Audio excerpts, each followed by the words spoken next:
defoon dinañu sukkali bu baax a baax. il faut s'en féliciter. Je pense que loolu la ñuy xaar ci ñi nga xamante ni mooy aussi bien des nouvelles autorités que des opposants xam nga dama taxawoon fii benn jour ñu doon waxtaan man la certainement liy fal nit 2029 c'est pas forcément li fal Ousmane Sonko en 2024 et 2025. Parce que le contexte n'est plus le même. Aujourd'hui il s'agit plus simplement de promettre mais il s'agit de convaincre et pour convaincre il faut mettre sur la table des choses concrètes tey aujourd'hui les Sénégalais sont plus exigeants woon gars yi bu ñu daan voté bu ñu daan campagne dañuy dem ci benn village woote ñëpp dajale waa village bi teg fa ay mbana gars yi diwlin teg ñu teg kii xam na la mais peut-être encadrement suñu maam ya ñu ñëw campagne ñuy def benn journée yendu ku nekk lekk après ñu def jeex na waaye bu xëyee ñu votel ko aujourd'hui ce n'est plus le cas aujourd'hui les gens sont beaucoup plus regardants sur beaucoup d'aspects parce que dañu jàpp ne aujourd'hui xam nañ ne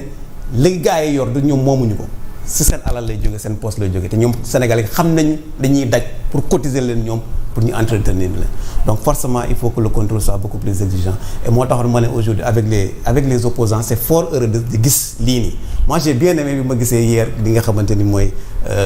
le texte de Bougane honnêtement c'est un texte fouillé et quand même est très responsable ci li nga xamante ni mooy li ñuy xaar ci homme politique moo tax man leen li leen faloon ñële en 2024 c'est pas forcément moo leen di fal en 2025 parce que 2025 les gens seront beaucoup plus exigeants encore et exigence boobu nag dafay dem ci li nga xamante ni ci force de proposition yi ñu bañ a nekk sur des débats de personnes sur du gatsa comme on dit même bu ñu leen ci wooyee sax nañu am l'élégance et la hauteur le nivellement doit se faire vers le haut et moo tax aussi bien j'ai aimé son discours parce que il est revenu sur texte même ñi nga xamante ne sax nanguwuñ bugguñu ko woon sax ci commentaire tu vois que les gens ont apprécié parce que dañu ne effectivement lii la ñuy xaar parce que il a touché là où ça fait mal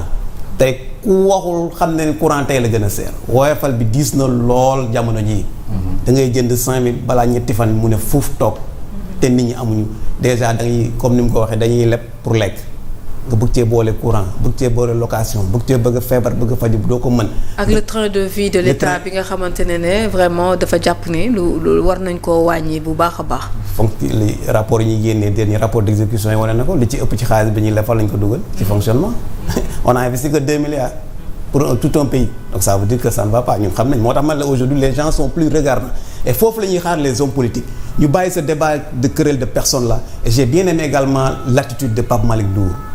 Thierno Bocoum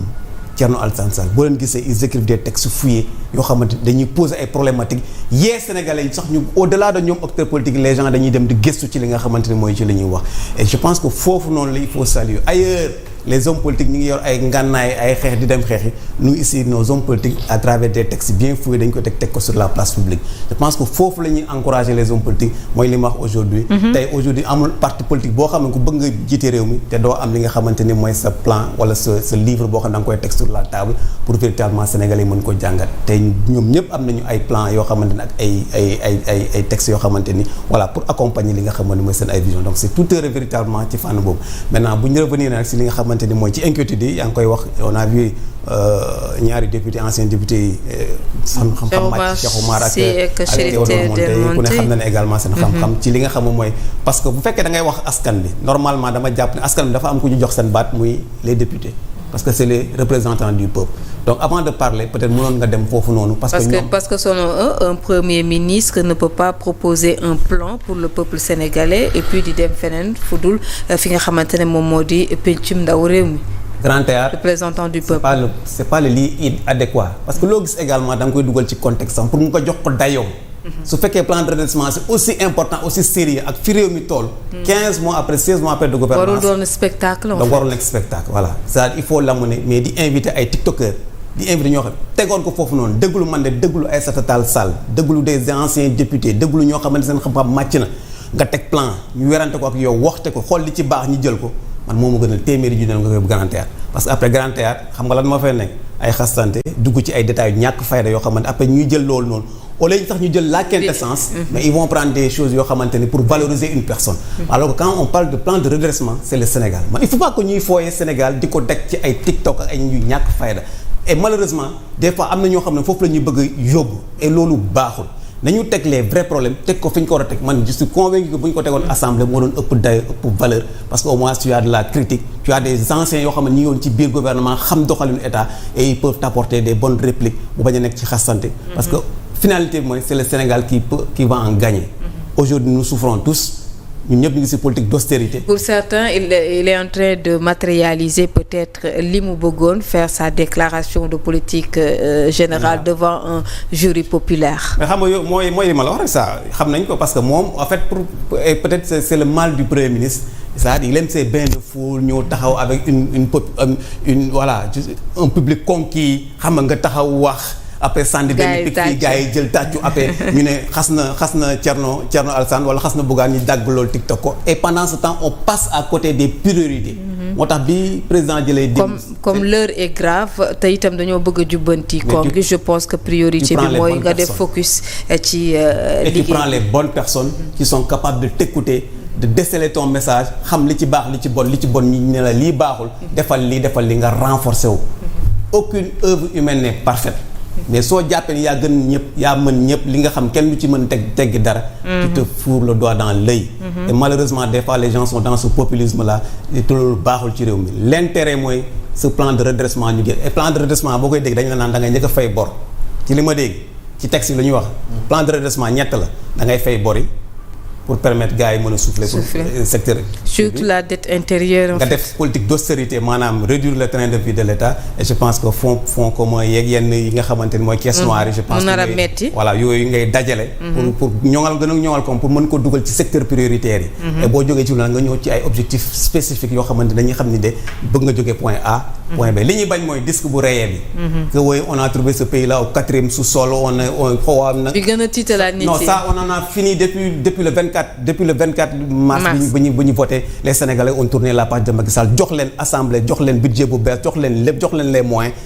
moo jë nañu liggéey wax ji dafa jeex il faut passer à des actes seen crédit parole dafa jeex léegi lii des mooy des actes concrets yu jëm ci mbay mi yu jëm ci industrialisation pour que ndaw ñi nga xam ne ñu ngi génn on parle de 200 à 300 000 jeunes qui entrent sur le marché du travail chaque année moo jë comment faire pour occuper ces jeunes là ba ñu mën a liggéey je pense que yooyu la ñuy xaar avec des échéances concrètes dinañ am lii dugal ko fii dugal lii et dinañ jural lii pour que ndaw ñi mën a nekk ci lii ñi nekk ci lii je pense que véritablement foofu le débat bi toll et il faut saluer véritablement encore une fois cette posture républicaine des acteurs surtout de l'opposition bi nga xamante ni ils sont quand même assez en train de relever le niveau du débat et je pense que foofu lañ leen di xaaree lañu focus ci loolu parce que après en 2029 les gens vont les juger selon les résultats. Selon les résultats et c'est important alors président Lamine Gueye sur la question jëm ci li ñeel redressement politique bi plan bi ñu validé waaye itam gis nañ ñeneen ñoo xamante ne ñu ngi génn quand même di wax itam seen gis-gis di proposer également ku ci mel ni Bougane Gueye Dany def na ko démb génnee li nga xamante ne peut-être moo di ay propositions yu bari jëm ci doxalin wi ak la ñu war a moytandiku ak la ñu war a def bu ko defee lii nga xamante ne moom moo di la ñu soxla ci wàllu koom gi ñu mën koo atteindre. oui mais Fatima waaw am na solo parce que aussi dëkk bi ñun ñëpp ñoo ko bokk. te jàpp naa ne lépp loo xam ne dañ ko fiy jël. day impacter ñëpp.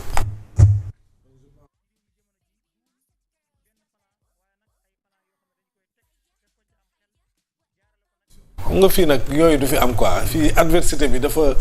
ëpp quoi ba nga xam ne les gens ne s'ouvrent pas à des discussions d'intérêt national. Parce que pour man sur les grandes questions comme ça se fait ailleurs da ngay gis en France wala feneen sur les grandes questions Macron mais il reçoit tout le monde tous les hommes politiques. Mélenchon déglu leen voilà Marine Le Pen consulter leen. avant peut-être muy jël décision bu boobaa dina mën a tâter le pouls de tout le monde avant muy jël décision te loolu souvent aussi ça te permet de peut-être prendre la bonne décision en tout cas de maximiser les chances de prendre la bonne décision mais malheureusement suñu dëkk yi loolu doo ko fi gis ñii dañuy féete fii ñii féete fii pour ñoom c'est vraiment une bataille rangée te dëkk bi ñun ñoo ko bokk donc jàpp naa ne nit ñi war nañ gën a mën a am civilité bu ñu amee civilité ubbi dënn yu tuuti rek war nañ mën question yi nga xam ne vraiment ça engage tout le monde ñu mën ci waxtaan ba le minimum requis parce que war nañ ci mën a déggoo. war nañ mën a déggoo sur un minimum. À partir de là nag ñi ñu fal mën a appuyer ci loolu pour doxal. Et je pense que loolu am na solo peut-être que loolu aussi début bi mooy li Bougane def démb j'avoue qu'il a été très prolixe j'ai relisé un peu le texte mais il a touché tous les domaines je pense que am na yu pertinent yu ci nekk yoo xam ne peut-être que gars yi war nañ ko mën a et que gëm naa ne sax peut-être bu dee réellement plan de redressement la ñuy proposer forcément dina englober yenn questions yi nga xam ne traité na ko donc je pense que loolu c'est à encourager pour ñi nga xam ne ñoo faree ci opposition bi que ñu bañ a nekk rek une opposition de critique